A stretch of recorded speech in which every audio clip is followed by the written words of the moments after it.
우리 사람들에게는 우리 각자가 아주 중요하고 관심을 가지는 관심사가 다 있습니다. 또 관심사가 다릅니다. 어떤 사람의 관심은 유독 재정, 물질, 돈에 관심이 있어서 모든 생각과 모든 행동에 돈이라고 하는 관점으로 인생을 살아가는 분들이 있습니다. 그리고 심지어 누군가에게 선을 베푸는 선행을 함에 있어서도 내게 돈의 유익이 되면 선행에 앞장서고 내게 돈의 유익이 되지 아니하면은 선행해서 뒤로 살짝 물러서는 유독 관심사가 돈, 재정에 관심을 두는 분들도 있습니다.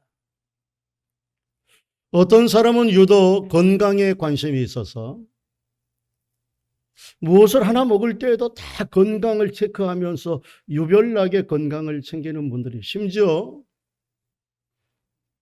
여러 사람들이 함께 야외로 나가서 음식을 먹을 때에도 한 번쯤은 집에서야 조심스럽게 먹지만은 여러 사람들이 바깥에 나갔을 때에는 한 번쯤은 같이 그냥 먹어도 괜찮을 것 싶은데도 그걸 일일이 따져서 자기만의 음식을 그렇게 먹는 분들도 있습니다. 굉장히 건강에 관심이 많이 있는 분입니다. 어떤 분들은 정치에 유독 관심이 많이 있어서 정치 집회를 따라다니면서 자기의 인생의 목표가 정치에 있는 것처럼, 심지어 목회자들 가운데서도 정작 중요하고 내 정성과 힘을 다해야 될 목회의 일들은 뒷전에 내버려 두고 정치 집회를 쫓아다니는 목사님들, 그런 분들도 많이 있습니다. 또 어떤 분들은 운동에 관심이 많이, 스포츠에 관심이 많이 있어서 요즘과 같은 월드컵 때 엄청난 돈을 들여서 굳이 현장까지 가서 응원을 하는 분들도 있습니다. 이렇게 우리 사람들은 각자 관심이 있는 분야들이 있습니다. 그리고 사람들은 자기가 관심 있는 분야를 말하게 되어져 있습니다. 평상시에 누구를 만나든지 어떤 상황이든지 내가 관심이 있는 분야를 꼭 말하게 되어 있습니다. 돈에 관심이 있는 사람은 뭘 하든지 마지막에는 돈 이야기로 끝납니다. 돈에 울고 돈에 웃고 그렇습니다. 건강에 있는 분들은 뭘 하든지 건강, 당신이 건강 전도사도 아니면서 맨날 건강 얘기만 합니다. 어떤 분들은 정치의 제발 정치 얘기 좀 하지 맙시다. 우리 밥 먹을 때에는, 우리가 식구들 모일 때는 정치 얘기하지 맙시다.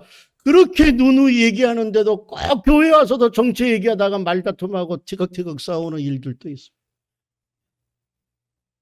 그렇게 이제 사람들은 자기가 관심 있는 분야가 있고 자기가 관심 있는 분야를 뭐든지 말하게 되어져 있는데, 그런 의미의 사랑하는 성도 여러분, 여러분의 관심사는 뭡니까?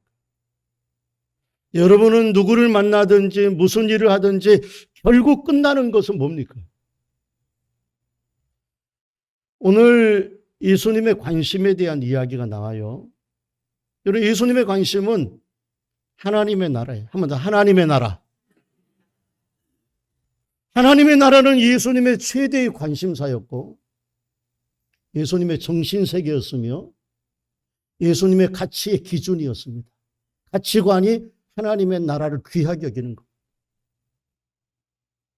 그래서 예수님은 누구를 만나든지 어떤 기적을 행하든지 어떤 설교를 하든지 어디에서든지 예수님은 하나님의 나라에 대해서 꼭 얘기했습니다.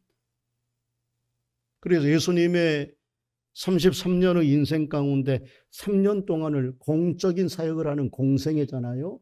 그 3년 동안의 공생애의 첫 일성, 첫 마디, 그거는 하나님의 나라였습니다. 회개하라. 천국, 하나님의 나라가 가까이 왔느니라. 이 천국이라고 하는 개념은 유대인들의 하나님의 나라에 대한 대치되는 그런 단어입니다. 우리도 천국, 그게 바로 하나님의 나라입니다. 예수님의 공생애의 첫 마디는 회개하라, 하나님의 나라가 가까웠느니라고 하는 하나님 나라였으며, 예수님이 3년 동안 설교를 할 때 무슨 설교를 했느냐 하면은 모든 곳곳에 하나님의 나라에 대해서, 그래서 마치 하나님의 나라는 감추인 보화와 같으다. 하나님의 나라는 겨자씨 하나와 같아서 처음은 굉장히 작은 씨앗이로도 나중에는 나무가 되어서 많은 사람들에게 평화를 깃들이느니라. 하나님의 나라는 등불 준비하고 신랑을 기다리는 열 처녀와 같으다. 하나님의 나라에 대한 이야기를 어느 순간이든 말씀합니다. 그리고 마지막 예수님이 3년 동안의 인생 33년의 삶을 마치는 십자가 위에서도 주님이 7마디 가운데 한마디, 오늘 네가 나와 함께 낙원에 가 있으리라. 하나님의 나라에 가 있으리라. 하나님의 나라는 예수님의 모든 관심사였습니다. 근데 성경에 나타난, 그리고 오늘 본문에 있는 말씀을 보면은 하나님 나라에 대한 관심은 예수님이 이 땅에 사셨을 때만이 아니었습니다. 죽으시고 부활하시고 난 다음에 40일 동안 승천하기 전에 제자들 가운데는 이 땅에 부활하시고 40일 동안 사는 동안에도 예수님은 하나님의 나라에 대해서만 얘기했습니다. 그 사실을 오늘 사도행전 1장 3절이 증언을 하고 있습니다. 우리 한번 사도행전 1장 3절을 볼까요? 다 같이 한번 읽겠습니다. 그가 고난을 받으신 후에 또한 그들에게 확실한 많은 증거로 친히 살아계심을 나타낸, 며칠 동안이요? 40일 동안 그들에게 보이시며 뭐에 대해서요? 하나님의 나라에 대해서 예수님은 계속 이야기를 한 거예요. 계시는 동안에도, 죽으시고 부활하시고 승천하기 전까지도 예수님이 하나님의 나라를, 그만큼 하나님의 나라는 주님의 정신 세계였으며 주님의 가장 중요한 관심사였습니다. 여러분, 어떤 면에서 제자들은 좀 불만이 있었을 거예요. 예수님이 맨날 만나기만 하면 하나님의 나라에 대한 천국 얘기에 대해서 이야기하는 거, 아니 세상 얘기 좀 해주시고, 지금 압제당하는 정치적인 이 속박으로부터 벗어날 일들, 가난한 제자들에게, 배고픈 제자들에게 먹고 사는 문제에 대해서 현실적인 얘기를 좀 해주시지, 맨날 만나기만 하면, 맨날 설교만 하기만 하면, 맨날 하나님의 나라에 대한 이야기를 하니까 제자들이 좀 불만이 섞여서 6절에서 이렇게 말하는 겁니다. 6절. 우리 다 같이 한번 6절 말씀으로 한번 읽겠습니다. 시작. 그들이 모였을 때 예수께 여쭈어 이르되 주께서 이스라엘 나라를 회복하심이, 이스라엘이 로마에 압제당하는 이 세상의 나라, 이스라엘 나라에 대해서 주님 어떻게 해방이 될까요? 이걸 물어보는 거예요. 근데 저 말은 무슨 말이냐면, 예수님 이제는 하나님의 나라 말고 이 땅의 이야기를 좀 해줬어요. 그거는 이런 거나 마찬가지입니다. 목사님 맨날 믿음 얘기, 맨날 무슨 은혜 얘기, 은혜 받으면 됩니다, 뭐 기도해야 됩니다, 그런 얘기 좀 그만 좀 하시고, 뜬구름 잡는 얘기, 그런 하나님의 나라에 대한 이야기, 뭐 수요일 나와라, 금요일 나와라, 기도해야 됩니다, 이런 얘기 좀 하지 말고 축복된 얘기, 하나님이 이 세상에서 어떻게 하면은 좀 잘 살고 병도 고치고 그런 얘기 좀 해줘. 그런 얘기랑 똑같은 거예요. 여러분, 제자들은 지금 기대했을 겁니다. 지금 요 얘기는 예수님이 부활하시고 승천하기 전 40일 동안 있었을 때를 얘기하는 거예요. 제자들은 기대했을, 이제는 예수님이 하나님 나라 뭐 천국 회개 이런 얘기 좀 그만하고 세상 나라에 좀 이야기 좀 해주십사. 왜? 부활하셨어요.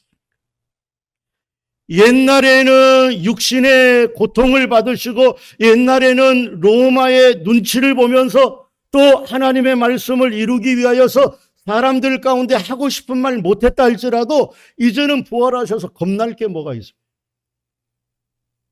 부활하신 예수님을 뭐라고 누가 할 거예요? 주님 앞에 누가 대항하겠습니까? 로마의 사람들이 대항을 하겠어요?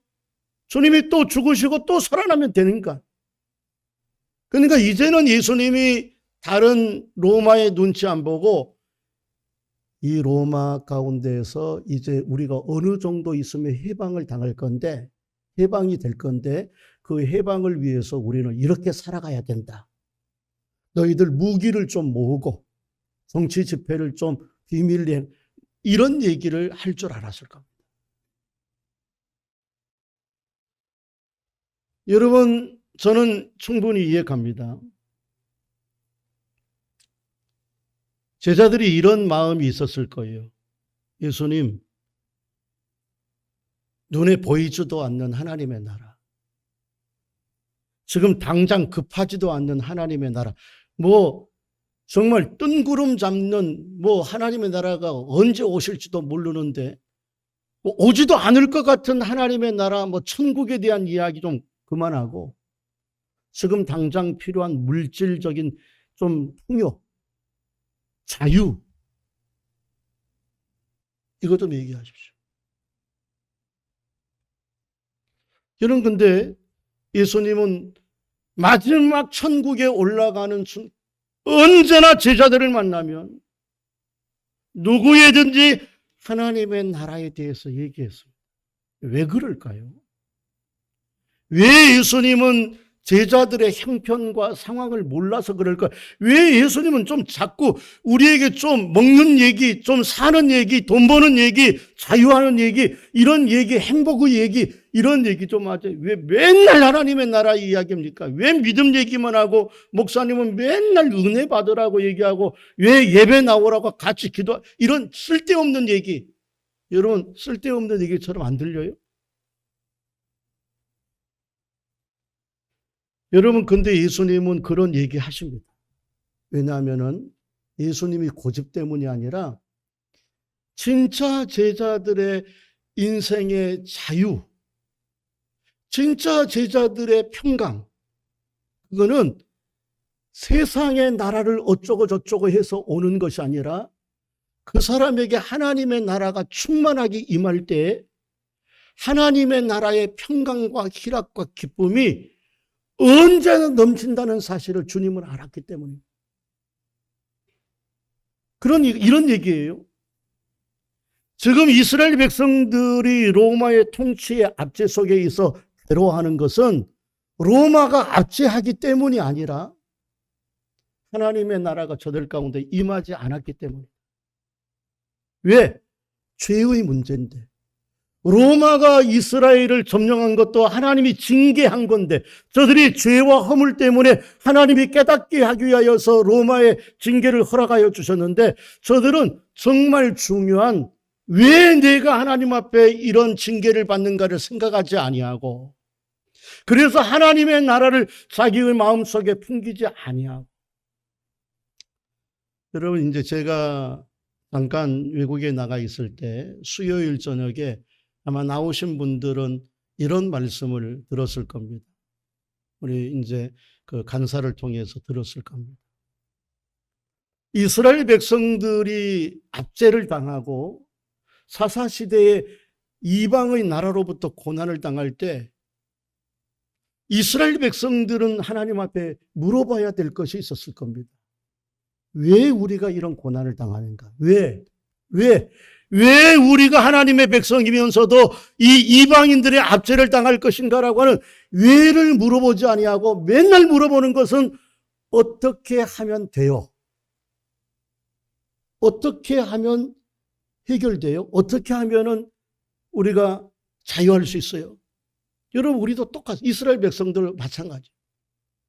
왜 로마의 압제를 당했는가를 생각하지. 죄와 허물인데, 사망의 그늘의 문제 때문인데, 저들은 어떻게 하면 이 로마로부터 극복이 될 수 있습니까? 주님은 알으셨어요. 로마의 압제가 없어진다고 참된 자유와 평강이 오는 것이 아니라 저들 마음속에 하나님의 나라가 임할 때에 진정한 상황 가운데, 어떤 상황 가운데서도 자유와 평강이 있다는 것을 알았기 때문입니다. 사랑하는 성도 여러분, 우리 한번 솔직하게 한번 얘기해 볼까요? 스스로. 여러분은 하나님의 나라에 관심이 있습니까? 세상의 일에 관심이 있습니까?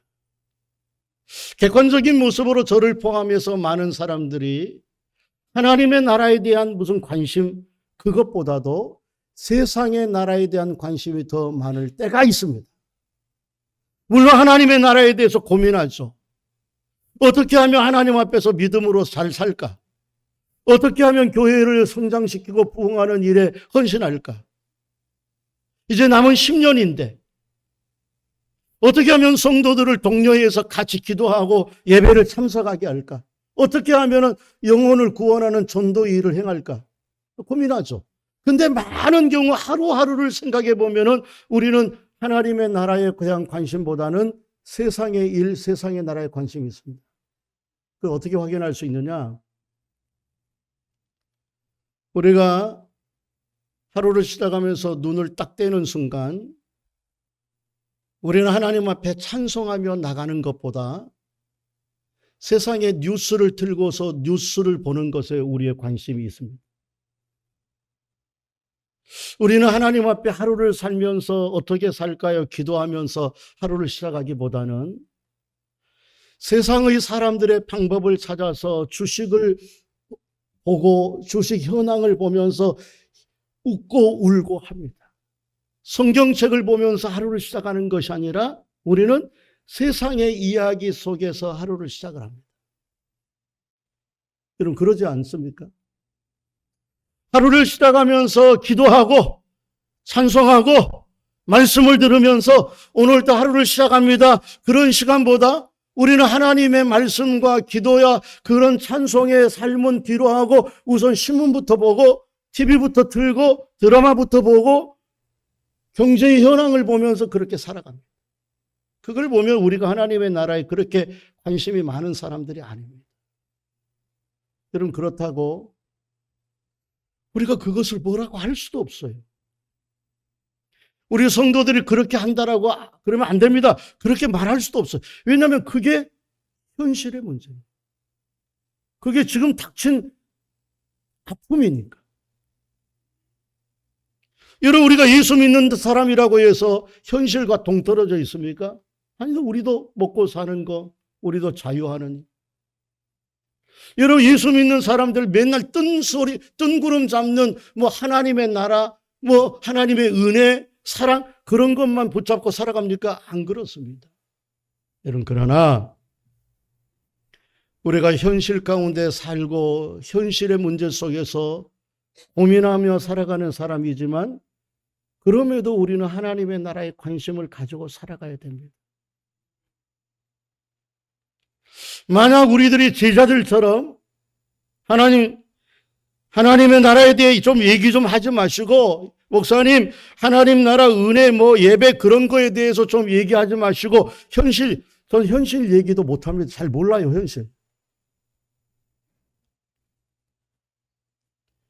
만약 우리가 제자들처럼 하나님의 나라에 대한 어떤 관심이 없다면 우리의 삶은 굉장히 무질서하고 결국은 자유를 잃어버릴 겁니다. 우리의 생각의 영역에, 우리의 삶의 영역에 기도하고 예배를 드리고 그냥 주일날 한 번 예배를 드리는 것이 내게는 예수 잘 믿는다라고 생각하는 것이 아니라 내가 어떻게 하면 하나님 앞에 좀 더 가까이 갈 수 있을까? 하나님의 나라, 이 믿음의 영역을 우리가 만약 우리의 삶에서 남겨두지 아니한다. 우리 삶에 없다면 아무리 잘 살아도 결국은 후회할 겁니다. 결국은 무질서한 인생을 살아가게 될 겁니다. 여러분 우리가 하나님의 나라를 품어야 되고 우리의 마음속에 하나님의 나라, 믿음의 영역이 딱 와야 되는 이유는 하나님의 나라가 내게 딱 와야지 정말 자유하고 행복하고 평안한데 왜냐하면 하나님의 나라는 먹고 마시는 것이 아니라 의와 평강과 희락이어서 그런 의와 평강과 희락이 내 삶에 충만하게 임할 때 가난에도 감사가 나오고 찬송이 나와요. 아파도 소망을 가지고서 하나님 앞에 기도해요. 없어도 원망하고 불평하고 이런 어떤 자유를 못 누리는 것이 아니라 가난하고 초가 산간에 산다 할지라도 하나님의 나라가 어디든지 하나님의 나라여서 가난해도 웃으면서 만족하고 감사하고 행복하게 살아가게 될 줄로 믿습니다. 그게 하나님의 나라.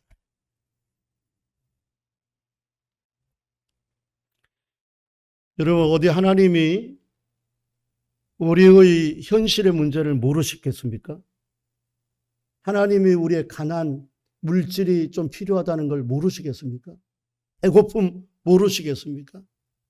하나님이 어디 우리의 질병의 고통과 얽매임과 억압의 문제를 모르시겠습니까? 하나님이 다 아십니다. 왜냐하면 주님이 친히 인간의 몸을 입으셔서 가난을, 배고픔을 경험을 하셨고, 압제당함, 통제당함, 감시받는 거 다 경험을 했기 때문입니다.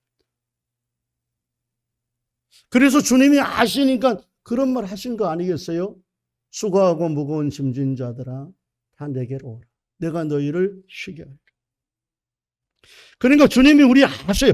그런데도 현실의 문제를 우리한테 막 이스라엘 너희들 해방 이런 얘기를 하는 것이 아니라 하나님의 나라, 하나님의 나라, 그 하나님의 나라를 이야기하는 것은 현실의 상황이 어떠하더라도 하나님의 나라가 임하면 평강과 희락을 누린다니까요. 여러분, 그런 하나님의 나라가 우리 가운데 임할 수 있기를 주님의 이름으로 축원합니다. 물론 불편하죠. 가난하고 하면 힘들죠.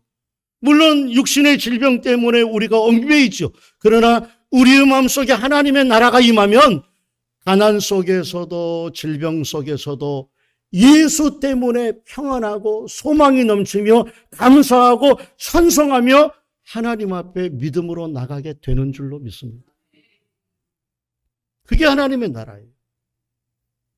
사랑하는 성도 여러분, 저와 여러분의 삶에 정말 평안하고 자유하기를 원한다면 오늘보다 내일이 더 평안하고 오늘보다 내일이 더 삶의 환경이 내일이 더 좋아져서가 아니라 오늘의 마음의 평안보다 내일의 마음의 평안이 더하고 오늘의 감사와 기쁨보다 그래서 날마다 더하여 자가는 삶을 살기를 원한다면 여러분, 세상의 문제는 하나님이 다 알고 필요를 채워주실 줄로 믿고 하나님의 나라를 사모하는 저와 여러분 되시기를 주님의 이름으로 축원합니다.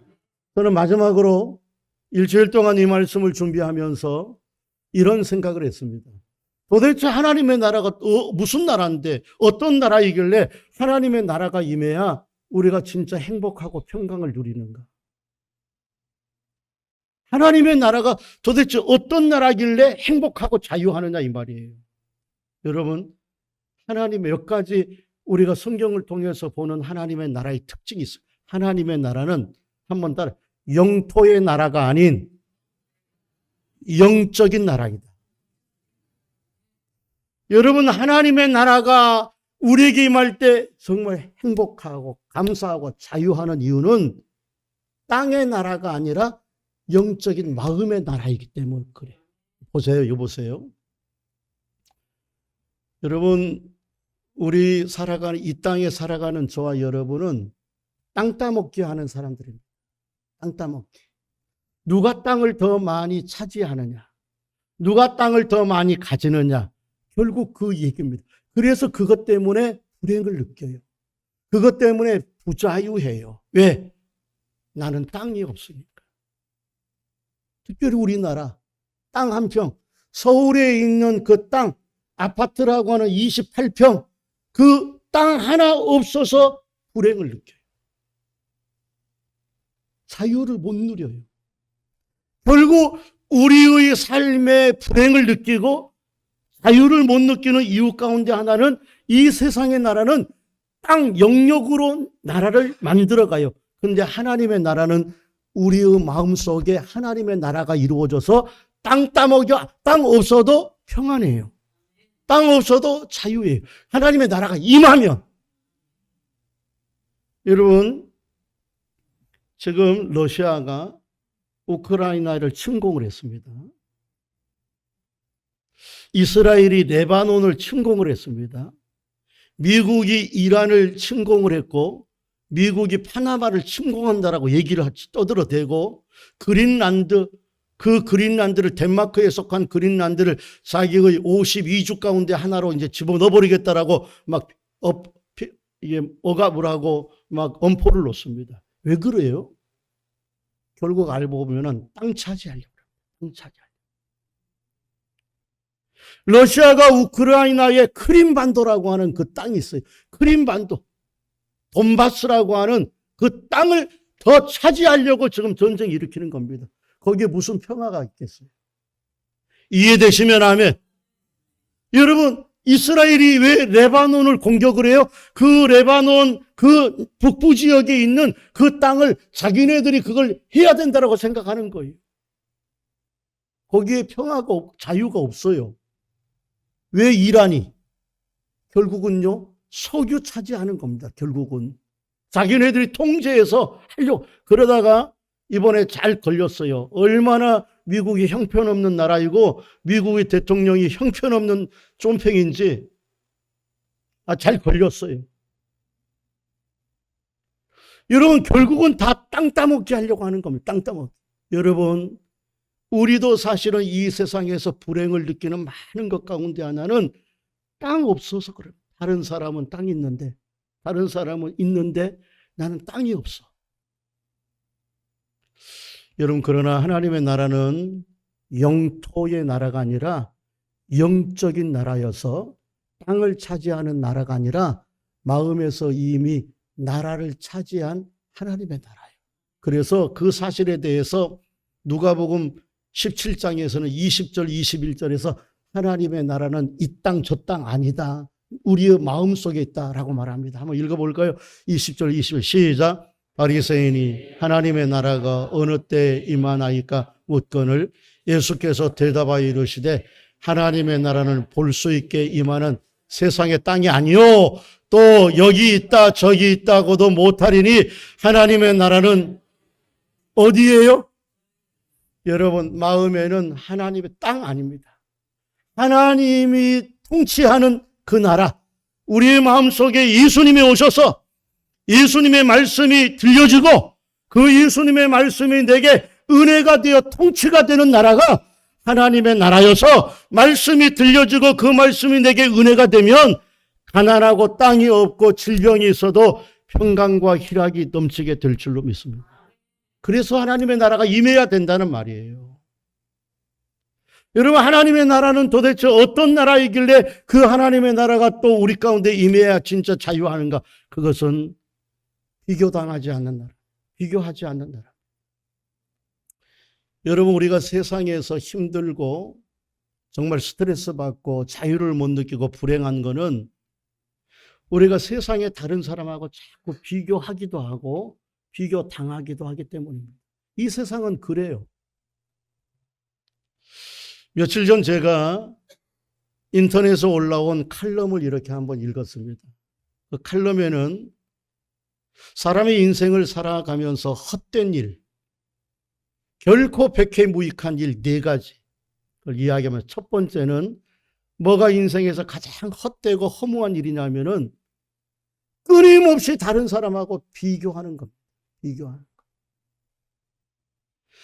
끊임없이 외모 비교하고 끊임없이 땅 비교하고 끊임없이 그 사람과 자녀들 비교, 끊임없이 비교하는 만큼 헛되고 인생 소비하는 일이 없다. 거기서 왜 불행을 느끼는 거예요? 그걸 뒤집어 얘기하면 세상에서 정말 헛된 것은요, 불행을 느낄 때에는요, 비교 당하는 겁니다. 세상은 비교해요. 다른 사람과 비교해서 우리를 떨어뜨리니까 불행을 느끼는 거예요. 다른 사람과 비교해서 우리를 사랑하지 않으니까 소외당하는 외톨이가 되는 거예요. 그래서 불행. 여러분, 근데 하나님의 나라는 비교하지도 아니하시고 하나님의 나라는 모든 사람들을 예수 안에서 동일한 하나님의 자녀로 보는 나라입니다.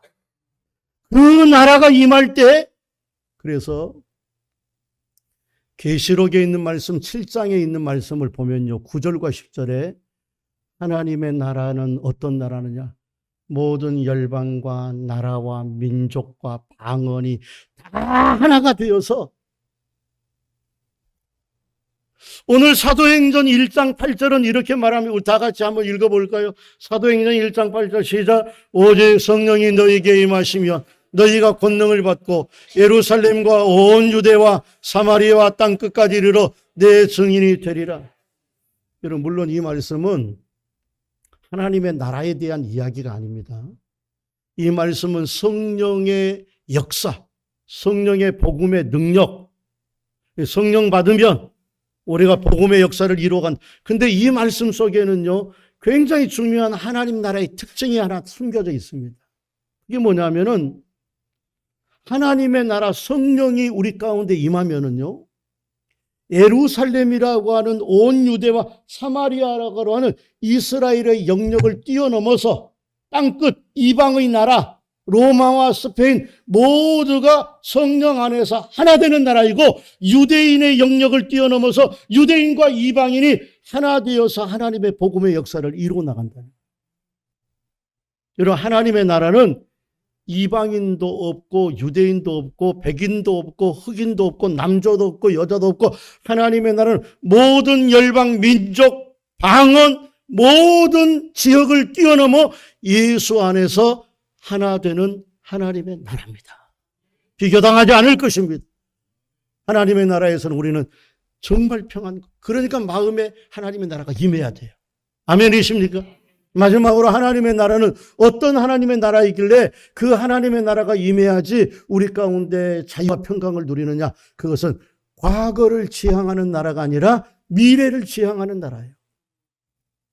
하나님의 나라는 뒤의 것을 보고 가는 나라. 그래서 전기를 끌고 뒤로 보는 자는 하나님의 나라에 합당하지 아니한다. 그런즉 그리스도 예수 안에 있으면 새로운 피조물이라. 이전 것은 지나갔으니 보라 새 것이 되었다. 그게 하나님의 나라. 여러분, 세상의 나라에서 우리가 불행을 느끼고 자유를 못 느끼는 이유는 세상의 나라는 저와 여러분을 맨날 과거로 평가합니다. 저 사람이 앞으로 어떻게 될 거야, 그런 걸로 평가 안 합니다.